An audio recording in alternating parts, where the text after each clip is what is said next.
here with my student Samantha. She's been with me for a couple years now. Recently we've started incorporating some vocal therapy into her singing. I've done this with a lot of my students.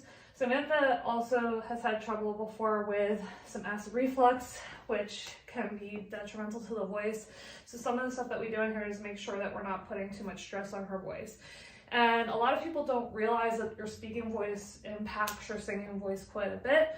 So we usually start off our voice lessons in general with some stretching and some gentle speaking exercises to work on releasing tension in the voice and making sure that it's functioning properly before we go into some more strenuous exercises.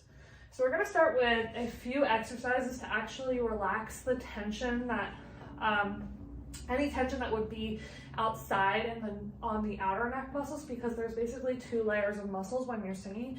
There's the outer layer, which is the muscles that you would see if you saw anyone really tense and they had like little muscles popping out of their neck. And then there's the inner layer, which actually moves the vocal cords.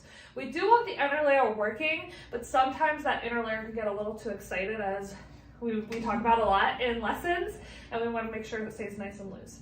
So the first thing we're going to do is stretch the external layer. And these are exercises, again, that are used by vocal therapists, so they're super healthy for your voice. So you're going to go ahead and put your arms back around, and you're going to look up and over your shoulder. And that just stretches this muscle right here. Yeah, you can follow along at home if you want. And then we're going to go to the other side. Now, normally we would be doing a lot more repetitions of this and holding for 10 seconds on each side. But just to give you a quick overview, we're not going to do that 10 repetitions in a row on one video.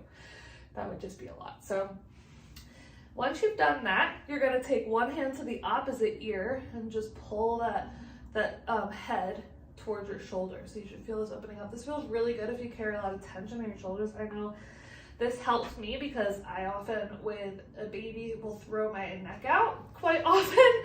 I'm holding her on one side, especially my right side. Let's switch to the other side. And this has actually helped me, not the goal I was going for, but it's actually helped me make sure that hasn't happened in several months now. It's been about summer since that's happened for me. So it keeps your neck and shoulders really healthy. Good. And then Samantha, we're going to take hand to opposite cheek and just turn. So one was a tilt and this one is a turn. Okay, again, it's opening up that space in these muscles here. Good. And we're going to switch to the opposite side. Now, if there is a student, Samantha's not one of these students, but sometimes people start lessons and they're still learning how to match pitch and move their voice around without strain, or they've got vocal damage. It doesn't mean that they can't start voice lessons, but this is the kind of stuff that we would start with right off the bat because it's super gentle and you're not really in danger of hurting yourself. So you're starting to learn and explore your voice and how it moves through your body. The next thing that we're going to do is we're going to take our arms back around and we're just going to bring our chin to our chest. And the reason that we are doing this is because the spine sometimes can press on the vocal cords from the opposite side, especially if our posture is out of alignment. Go ahead and bring your head back up. And so a lot of people will do this kind of thing when they're standing, and you can actually hear what that does to my voice. And that's because I'm putting pressure on my vocal cords from that side. So if you haven't already, finding a good chiropractor, if you have a problem like that, is a really smart move. We're going to go through some speaking exercises next because I did mention to you there's two sets of muscles involved here. There's the external muscles and then there's the internal muscles. And the internal muscles, most of us should have no business really going in and manipulating those unless you're specifically trained in that, and I'm going to tell you guys right off the bat that I am not. So we are not going to be messing around with or touching anything in there, and you should never touch your larynx directly. I'm touching it very, very lightly right now. You should never really push on that while you're singing or speaking because that can definitely create some problems. So what we're going to be doing actually is some sounds to encourage those muscles to release. We're going to be doing some words that start with TH, and that TH sound just releases and allows the cords to stretch. That stretching allows us to expand our range and to reach more higher pitches and sing without tension and with lots of agility in our voice. So we're gonna say the word this. This. Then we're gonna say the word these. These. And then we're gonna say the word that. That. Good. Now what we don't want to hear, and Samantha did an excellent job, but what we don't want to hear is a little stop between the TH and the word. So we don't want to hear at. When we do that, we're getting what's called a glottal, which is where the chords actually clench together and then hop apart. And that's not really helping us achieve that goal of releasing the muscles. So it should be a continuous sound. Also, what we don't want to have, and sometimes I hear, is this. When I'm doing that, I'm still keeping my chords rather pressed together because they need to be touching in order to produce pitch. But when I do they're open and they're stretched. So that's what we want to be aiming for. The next set of sounds that we're going to be doing are to get a little bit of forward resonance going in the voice. Forward resonance is a really healthy term, which simply means directing the sound into the bones of the face. Sound is created by airflow through the vocal cords.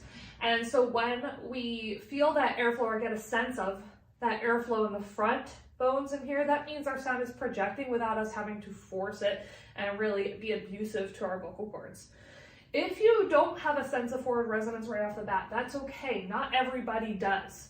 It can be developed with increasing understanding and awareness and practice.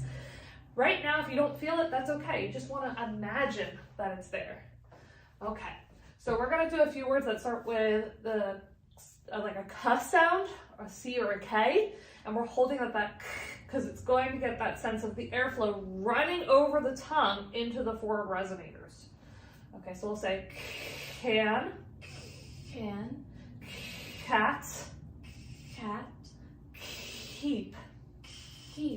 Good, excellent, Samantha. So notice again how she did not put a gap between the k sound and then the rest of the word. So it was like and. We get that little flex in there. That's not allowing us to learn how to release the tension on the chords.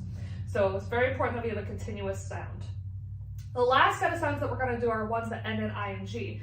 This is again encouraging that forward resonance, but it will feel a little more subtle to us because it's not so much air running over the tongue and more a sense of vibration and tickle kind of around the bones here and the bridge of the nose. Okay. One side note, a lot of people think that singing into your nose is going to produce a nasal tone. It will not produce a nasal tone. Nasal tone has everything to do with squeezing your vocal cords together. When I do that, I get a nasal tone. If I direct my sound into my forward resonators, I'm actually helping my voice to avoid that a little bit because I'm not trying to create a lot of pressure in here to project. I'm instead using the natural acoustics in my skull to create that projection. Okay, so we're going to say the word sing, ring, thing. Good, and you should feel a little buzzy, tickly feeling in here. I hope that was helpful. Try those out if you're just getting started because learning how to use your speaking voice, as I said, is the first step to learning how to use your singing voice. They are not two separate things. They are the same thing.